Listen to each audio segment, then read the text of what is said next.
It's now the 11th year that Russia has been trying to seize Ukraine because, you see, it claims this is its ancestral territory. According to official Kremlin mythology, only Russians have ever lived in Ukraine. And 100 years ago, Ukrainians supposedly came down from the Carpathian Mountains and sneakily started living everywhere, even speaking a made-up language. The vocabulary of the Ukrainian literary standard was, to a large extent, artificially created. The Ukrainian dialect of the Russian language was officially recognized and even officially dominant in the Kherson region. Moscow has declared itself the sole heir not only to Rus, but also to the Byzantine Empire, and this supposedly gives it the moral right to seize and utterly destroy everything its fevered mind considers its own. And everything truly, absolutely everything, without any exception whatsoever, is theirs, from Warsaw to Astana, and from Estonia to Tajikistan. I sincerely support the idea that these territories from which migrant workers come to us should be annexed in their entirety, and then right there we could teach them the Russian language. The entire ideological foundation of modern Russia is built on the idea that it has existed for 1,000 years, and therefore everyone should envy and worship it.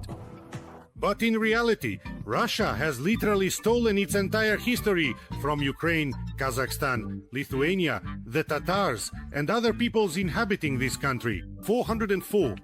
Russia is a Frankenstein state, stitched together from pieces of other people's histories. By nationality. Russian. We are Buryats. I am Russian. I'm Buryat. Grandpa's Buryat, you're Buryat. No, I am Russian. For some reason, Russians equate themselves with Rus, as if Russia is just Rus in Greek. But here, a logical question arises. Why would the real inhabitants of Rus call themselves by a foreign word? Ukrainians don't call themselves Ukrainians in the foreign sense. That's what people from other nations call them. If Muscovy had really been Russes, then Russians would have lived there, not some Russian. And do you know where the Russians lived for 1,000 years? On the territory of Ukraine, the land of the real Rus. But in the 18th century, the Moscow Tsars wanted to crawl out of their backwater and join civilized Europe. But in order for European monarchs to even consider talking to you, you need solid grounds and convincing proof that you're a truly respectable and trustworthy person, not just a tax collector from the horde. That's exactly when Moscow needed to grab Kyiv, because Kyiv was a globally recognized and highly respected capital force. Kyiv's rulers gradually established important alliances and arranged royal marriages over time, at a time when the only structure in Moscow was a dam built by beavers. In a hot war, we would defeat Ukraine in 2 days. What's there to defeat, honestly? It's just Ukraine. Just suppress those firing points. We were discussing this during the commercial break. Kyiv has as much to do with Russia as Rome does with Croatia. At one time, the territories of Croatia were subordinate to Rome. But that doesn't mean Rome is the mother of Balkan cities. From Bihar to Petrovac, a commemorative stele stands, a solemn stele marking the path all the way up to Petrovac. The ancient city of Kyiv was founded long before the world ever heard words like Russia, Moscow, the Russian world, or the name Gazmanov, names and ideas that would only appear much later in history. The language spoken by the ancient inhabitants of Kyiv, for some reason, is very similar to Ukrainian. It's enough to let a Ukrainian and a Russian read the ancient chronicles and see who understands them and who doesn't. I don't really understand anything at all. These same chronicles, written in black on yellow parchment, tell us that the inhabitants of the principalities located on the territory of modern Russia, for example, the Vladimir Suzdal Principality, did not associate themselves with either Kyiv or Rus. The chronicles describe how the Suzdal princes would say they were going to Rus, to Kyiv. And this is very telling. When we travel from Zhytomyr to Poltava, we don't say, "I'm going to Ukraine." Only people from another country would say that. Makes sense, doesn't it, right? The subsequent history of relations between Kyiv and the Russians also has nothing in common. During the Mongol invasion, Kyiv was under the rule of Prince Danilo of Halich, who later received the title of King of Russes. The people of Kyiv fought against the aggressor, and as a result, the city was destroyed. Meanwhile, the great saint of the Muscovites, Alexander Nevsky, became a mere collaborator and collected taxes for the horde. He was the first Russian prince who went to the horde, to the Golden Horde, and received a yarlik for ruling. A yarlik for ruling was a document, basically a license, that the Tatar Mongols issued for the subordinate conquered territories. By the way, the horde was also robbed by Moscow historians.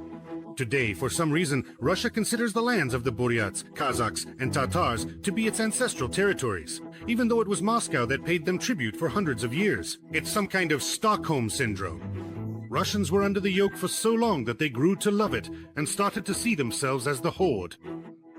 The Moscow princes began to call themselves Tsars, even though it was the Mongol rulers of the Golden Horde who were originally called Tsars. The Muscovites dressed like the Mongols and used Mongol symbols. There is a lot of debate now about where Moscow stole its coat of arms from, the Mongol Empire or Byzantium. In any case, their rather remarkable double-headed quail, as it turns out, has desecrated both of those great civilizations, speaks a foreign language. The national coat of arms of Ukraine, by the way, is the same as it was in ancient Rus's. It hasn't changed for 1,000 years. I wonder, who is the true heir of the ancient Kyivan state? The residents of Moscow and Brno, or the residents of Kyiv, who speak as they did in ancient Rus, who have traditions like those of ancient Rus, who use the same symbols as ancient Rus, and even the same currency? A trick question for the drones. Who will get it wrong? Yes, at one point Ukrainian lands were part of the Russian pseudo-empire. But Russians need to understand, what they seize by force does not automatically become Russian. Novorossiya and all that nonsense about originally Russian cities is a complete myth. The orcs destroyed Donbass and occupied southern Ukraine because a German princess nicknamed Catherine II supposedly built and founded everything there. And before her, there was no one there, just wild steppe. Let's make an allowance for the fact that television has completely melted Russians' brains. So, here's a little history lesson for 5th grade students. The first people appeared on the territory of Ukraine about 150,000 years ago. Moreover, it is believed that it was precisely on the territory of Ukraine that the first Indo-Europeans emerged, who later spread throughout the world. Recent DNA studies now indicate that approximately half of the entire Earth's population can in fact trace their ancestry back to the ancient Yamnaya culture, which existed on the territory of what is now Ukraine about 5,000 years ago. Even someone who had been bitten by an encephalitic tick, for example, could easily figure out that this was, indeed, long before the era of Catherine the Great and Potemkin. They say that even Hercules himself, in rare moments of rest between his heroic battles, enjoyed the wine of the Ukrainian Greeks. The most famous of all the ancient agricultural cultures on the territory of modern Ukraine is not Russian, but rather the Trypillian culture, which is named after the village of Trypillia in the Kyiv region. It developed in the valleys of the Dniester, Bug, Prut, and Dnipro rivers from 3,500 to 2,700 BC. The population of each Trypillian settlement was about 600 to 700 people. That's roughly the number of Russians killed in Ukraine in a single day in the battle against the descendants of the Trypillians. An astonishing and truly remarkable figure when it comes to heavy equipment and personnel. A resident of a Khrushchevka in Mukozransk will brush off these facts and, in between swigs of hawthorn tincture, will declare, maybe someone lived there before the Russians came, but it was Russia that founded the cities there. Kherson, Alexandrovsk, Yekaterinoslav, Mariupol, Odessa, Mykolaiv. But that's a lie too. There were already cities there before the Russians arrived. Russia simply seized this territory by force and renamed the already existing settlements. Mariupol, in the 16th century, was the Cossack fortress of Kalmius, the center of the Kalmius Palanka of the Zaporizhian host. Kherson was the Zaporizhian fortress of Oleksandrivshchina, the center of the Inhul Palanka. Yekaterinoslav, now Dnipro, was the Polish fortress of Kodak, and later became a Zaporizhian fortress. Odessa was founded by Lithuanian princes at the beginning of the 15th century under the name Kochubaev, but it is better known as Khajibe. Ochakiv was founded back in the 14th century by Genoese colonists and was called Laritsi. Back in 1455, it was attacked by Moldavian pirates. The Moldavians were already here, while the Russians had not yet arrived. Wait, does that mean the Moldavians built it? Sevastopol was founded in the 16th century by the Crimean Tatars and was called Kyiv. Mykolaiv is one of the oldest cities in Ukraine, mentioned as far back as 1250 BC as a city of the Cimmerian people. Bilhorodnistrovskaya is the ancient city of Tyras. The Romans called it Alba Julia. Everyone already knows about the ancient cities of Crimea. For some reason, 2,000 years of history were stolen from Chersonesus, and it was renamed Sevastopol. Originally, there was supposed to be a quarter, for example, here is the Khersonis quarter. It was a bit wider, it also extended to the river, right? And what else was there?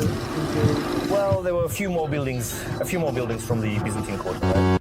Russia is a 404 country that has no history of its own, no symbols of its own, and not even its own people.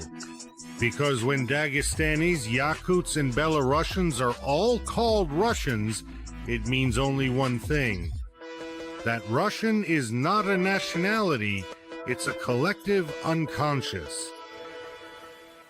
I would like to remind you that this video is created for entertainment purposes and contains elements of satire and irony.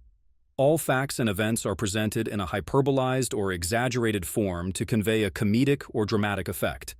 Our goal is not to mislead, but to highlight humor. Please take it with a smile.